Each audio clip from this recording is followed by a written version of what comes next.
Hey, what's up, guys? This is Mark with Double the Fun. We're still waiting on permits and inspections to see if we can rebuild, but what we have been doing a lot lately, since we're not on the coast, we're doing a lot of pulled pork. I do this on a simple Weber grill. I had a lot of people ask me, and like, how do you get such good flavor just off a regular Weber grill? So that's what this video is all about.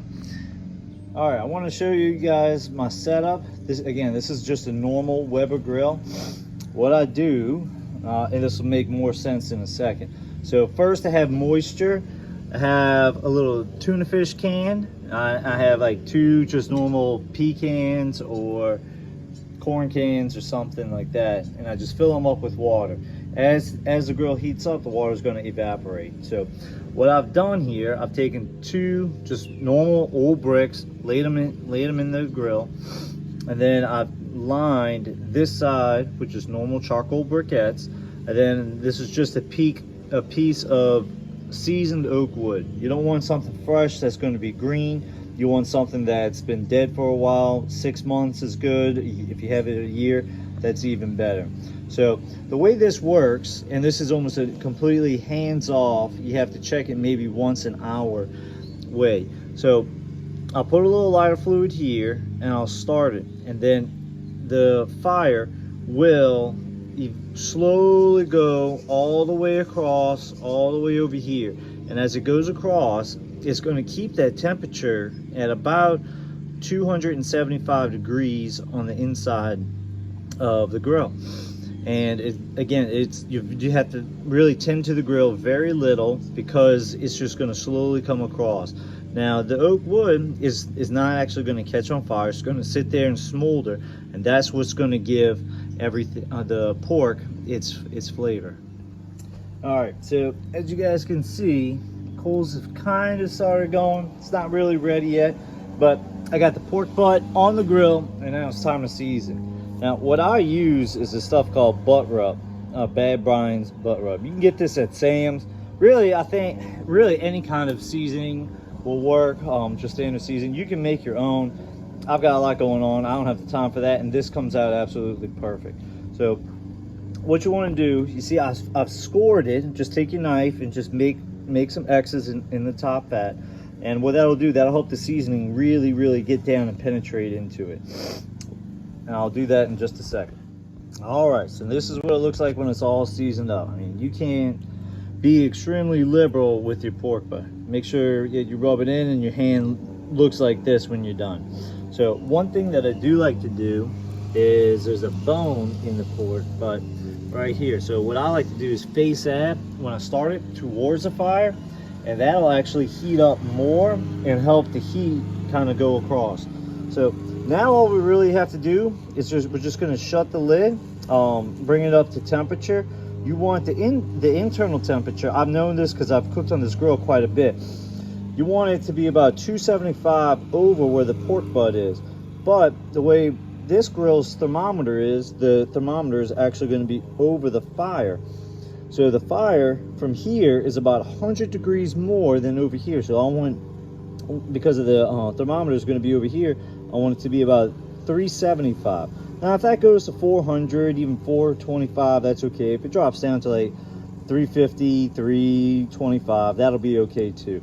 Main thing is, pork butt's very forgiving, but you just want it to kind of keep a temperature of over the pork butt, 275, which will be 375 over here. So this is just a side view with the lid on. Again, this is where the fire is on this side. It hasn't come up to temperature yet. It'll get up to temperature in about 5-10 minutes.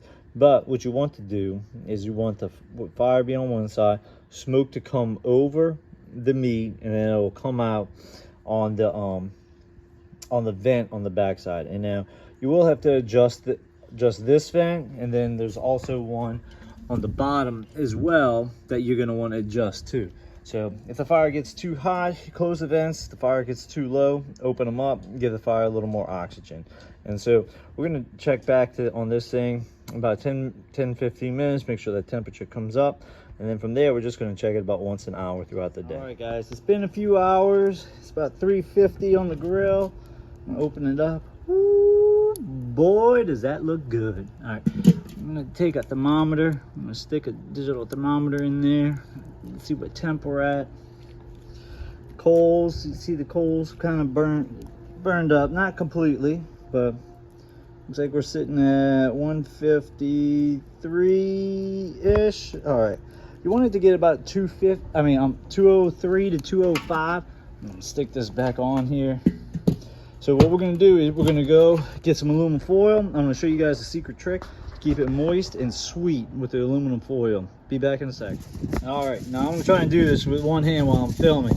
So what we're gonna do, pork is kind of almost at its stall point, usually about 150 to 165 is when it stalls. So we're gonna take the pork, we're gonna wrap it, and then secret ingredient, good old soft drink, Coca-Cola, root beer, Dr. Pepper, kind of whatever your favorite is. So let me see if I can do this without screwing it up. All right, there we go. One-handed, there we go. All right, so what we're gonna do, got the pork in there, I'm gonna wrap it up and I'm gonna put a little Coke. All right, so I got the pork, you see it in there. I made a tent with it on one and came across the other piece of foil because it's a little big.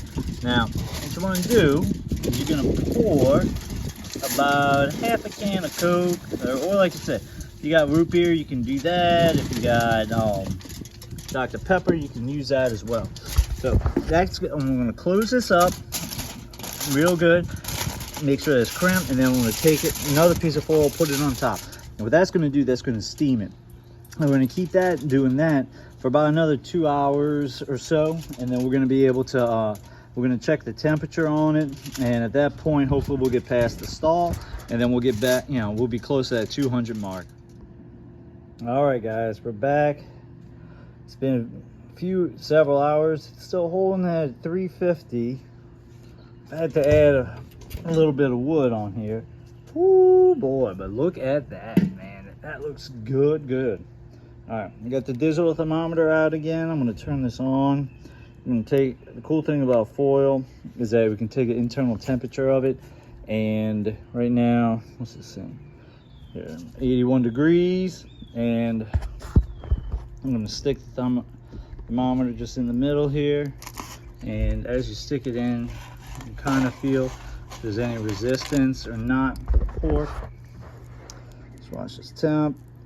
203, 205, 207, 08. Oh boy, all right, that's done. Well done now.